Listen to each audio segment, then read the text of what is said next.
Pozdrav svima i dobrodošli na kanal Srpske IT edukacije. U ovom tutorijalu naučit ćete nešto više o metodama WriteLine kao i write i naučit ćete nešto više o metodama konverzije, odnosno konvertovanja. Pa krenimo od metode console write. Dakle, pristupamo klasi console i pišemo metodu write. Sada, ono što možete primetiti je da on izbacuje grešku, a to je zbog toga što ova metoda mora sadržati nešto, bilo šta, pa ću ovdje napisati ono klasičan tekst i sada naravno nema greške jer sadrži neki argument unutar same metode. Da bismo ovo prikazali, da bi ovo bilo vidljivo, moramo napisati console read line i na ovaj način kada pokrenemo naš program, tačno će izbaciti tekst. Ok. Dakle, sada znamo kako da koristimo string unutar ove metode. Možemo koristiti metodu, obratite samo pažnju, kada napišete samo write, ova metoda readLine odmah počinje u istom redu. Da se to ne bi dešavalo, možete ovdje napisati WriteLine i naravno metoda readLine nalazi se u novom redu, što je korisnije i uglavnom, ja mi kažem uglavnom, koristite metodu WriteLine, ali ukoliko je nešto neophodno pisati u istom redu, koristite metodu write. Ali u ovom tutorijalu ja ću koristiti baš metodu WriteLine. Ok, dakle sada, a u svakom slučaju imaju apsolutno istu primjenu, samo što jedna pravi novred, druga ne pravi novred. U tome je jedina razlika. Dakle, vidjeli ste kako možete ubaciti jedan tekst. Ono što je drugačije u odnosu na metodu write, metoda WriteLine ne mora da primi nijedan argument kod sebe. Pa kada to pokrenemo, dobijemo samo jedan prazan red, tačno tu, i naravno ovo readLine metoda koja očekuje neki unos, nebitno 8 kliknem, šta god unesem, i kada kliknem enter, on tada prekida naravno sam program sa radom. Ništa se ne dešava. Dakle, metoda WriteLine ne mora da sadrži nijedan argument, ali i može. Dakle, već smo pokazali sa nekim stringom, to je ovo, tekst recimo, i naravno prikazat će tekst, kao to što sam unao. Možete također ovdje uneti, recimo, 456 broj. Sada ne stavljam znak navoda, zato što nije u pitanju string, već je u pitanju integer broj. I kada stavimo play, odnosno kada pokrenemo našu aplikaciju, pisat će 456, ali je to integer. Mogu ovdje staviti plus 258, sada on uzima integer ovaj, plus integer ovaj, daje šta? Pa daje 714. Dakle, on sabira to i shvata ih kao cijele brojeve. Sada, mi možemo ovo napisati ovako. Da, poslije ću to, ajde sad ovako. Sada ćemo primijeniti boolean tip. Već sam vam govorio o ovom tipu podatka, u pitanju je logit tip podatka, ima vrednosti samo true i false. Pa ću ovdje napisati ovako, true. Pardon, samo u malim slovima. Dakle, napisat ću true i po pokretanju on izbacuje, naravno, tako su programeri zamislili, kada prosledite u metodu WriteLine argument true, on odmah ispisuje tekst velikim, odnosno prvo slovo veliko, true. Ako bih ovdje napisao naravno false, shvatite sami šta bi izbacilo sljedeće. Izbacilo bi false sa početnim slovom veliko. Ok, dakle ovo je krajnje jednostavno. A šta ako ja želim naravno to drugačije da primenim? Ali ovo naravno nikada neće koristiti, ali recimo da želim. Šta ako ja hoću umjesto false i true da napišem 1 za true i 0 za false, odnosno bilo šta sem 0 da bude true, a samo 0 da bude false. Pa koristimo klasu convert i ovdje ćemo napisati to, dakle u šta, ovdje mi naravno nudi mnoštvo stvari, u šta mogu sve da konvertujem, naravno možete ovako scrollati da vidite, a mi treba tu boolean, pa napisat ćemo boolean, otvaramo zagradu, zatvaramo, i sada unutra treba neki argument da bude, kao što ovdje piše no overload for method to boolean takes 0 arguments, što znači fali neki argument. Ja ću napisati 1. Šta se ovdje dešava? Kada ja kažem da je argument ove funkcije convert to boolean, odnosno to je metoda, pardon, dakle sve funkcije unutar klase su metode. A s obzirom da C# samo sa klasama radi, funkcije odmah zovemo metodama, ali nije nepravilno reći funkcija. Dakle, ova metoda prihvata argument 1 i po pokretanju, ja sam ga sad pomerio, po pokretanju dobit ćemo isto ono od malo pre, dobit ćemo true, zato što on konvertuje broj 1 u boolean tip, a to je naravno šta? True. Sve što nije nula jeste true. Ja mogu ovdje napisati ovaj broj i on će i dalje da mi izbaci true, a samo ako napišem 0, on će da mi kaže da je false.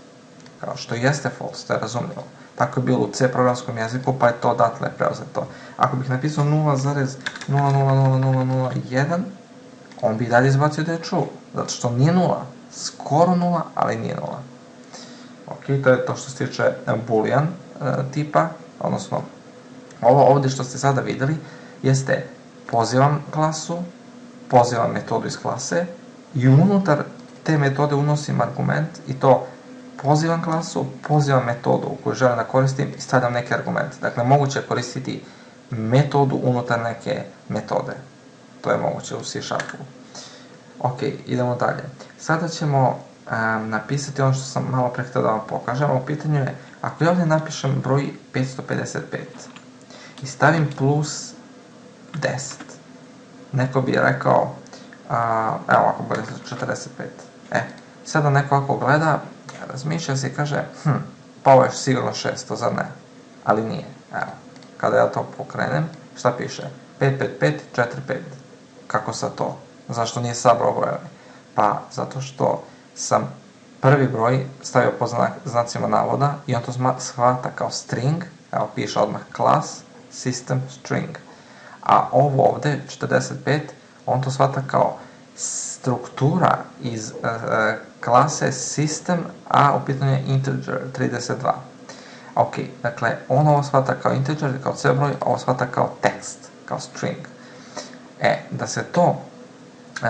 Da se ovako nešto ne bi desilo, naravno, vi znate da možete, nisam ugasio ovaj program, vi znate da možete naravno ovo brisati i on će sada da sabere. Da, ali da se to ne bi desilo, ja mogu ovako da napišem. Ovdje konvertujem tu, pa int 32 stavit ćemo ovdje ovako i u pitanju sada po pokretanju ovog programa dobijam 600. Zbog čega? Iako sam i dalje stavio po znacima navoda, ova metoda toInt32 konvertuje bilo šta u integer. I zbog toga 555 iz teksta postaje broj. I na taj broj dodam 45 i on će naravno postati 600. Ok, hajdemo ovako. Šta da sam ja... nismo gasio program. Šta da sam ja odmah napisao broj 55, pa plus 10, pa plus ne znam, 45. Ovdje dobijemo najprije dobijemo zbir ova dva broja i onda dodajemo bukvalno na taj zbir ovaj string, a to je broj 45 tekstovno. I na taj način ovo se ne sabira sa ovim, što je sasvim logično i jasno. Ovako. Mi možemo ovdje ovako napisati. Dobro, ja sam sad ovdje pogrešio pa sam aktivirao greškom na F. Ne znam da li je 11 ili 12, nebitno. Ok, ovdje ćemo napisati int x jednako je 55, a napisat ćemo string text jednako x to string. Ok, šta je sad ovo? Šta je sad to? Pa, hajde ovako da gledamo na to. Mi imamo ovdje deklarisanu promenljivu x tipa integer i vrednost je 55. Ja sam sada napravio string, koji sam naravno nazvao tekst, i ovdje sam napisao x pretvori u string. Dakle, broj 55 pretvori u tekst 55. I na taj način Neka bude 20, imam ideju. Dakle, neka bude 20 pretvoreno u tekst. Ja sad ovdje mogu da napišem x plus i da napišem ovako, recimo, 14. I šta se dešava? Sada, aha, da, samo tren. Ne x, nego tekst. Dakle, sada ja ovu promenljivu koristim da primenimo 2014. Dakle, ja samo ispisam 20 i na to 20 dodam integer, dakle dodam broj 14, ali obratite pažnju što je zanimljivo. Kada smo pisali integer, pa smo onda pisali neki drugi integer, na to naravno dodali smo plus integer, on je izbacivao zbir tada broja, sve dok se ne pojavi string. Međutim, ako ja ovdje napišem odmah string, nebitno je da li ću, obratite pažnju, nebitno je da li ću ovdje dodavati 15, 16, šta god, 156. On će sve to da ispisuje kao da je string. Dakle, neće da sabira ove brojeve. Sve će ih dodavati ovdje, kao neki string. Ako bih stavio ovdje zagrade, ovako, šta sam radio? Ja sam sada ovo ograničio i šta sam dobio? Dobio sam 20 kao tekst i dozvolio sam ovo da se izvrši unutra sabiranje. Što je u pitanju? U pitanju je operacije koje ja dozvoljavam da se izvršavaju. Ako ne bih stavio zagradu, šta se dešava? Izvršava se redom. To plus to i tako dalje. Ali ako ja želim da ove tipove podatka koji su integer i dalje sabira kao integer, onda stavljam zagrade i kažem ja dajem prednost ovome da se sabere, pa tek onda da se doda na ovo. To je dopuštanje prednosti, odnosno davanje prednosti određenim operacijama. Šta bismo još mogli? Da. Recimo da imamo ovako nešto. Recimo da imam string, pa neka se zove tekst, neka bude ime. Hajde, ime, jednako je Aleksandar Arsić. Ili bolje ovako, samo Aleksandar, ali ovo ime, da, pa string, prezime, jednako Arsić, tako. I sada, obratite pažnju, ja ovdje,